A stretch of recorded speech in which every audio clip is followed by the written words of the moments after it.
I want to share a story with y'all. Several years ago, I was out with some friends from church and we were sharing the gospel. We knocked on this lady's door and told her what we were doing in her neighborhood. Her response was, "I've been trying to get saved." Well, that night, she accepted God's free gift of salvation through His Son, Jesus Christ. Later that week, I wrote her an encouraging note.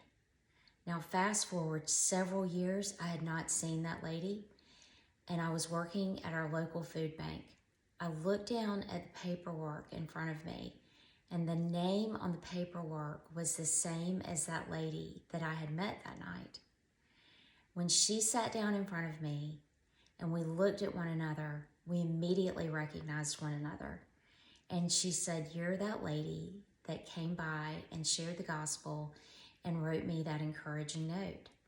She went on to tell me that there were times she would get discouraged and she would pick up that note and read it so she could be encouraged in her walk. Maybe you're scared to share the gospel. Maybe you've never shared the gospel, but you never know how God may want to use you. You may be just the person that God will use to share the gospel with someone who is just waiting to hear the good news and wants to get saved.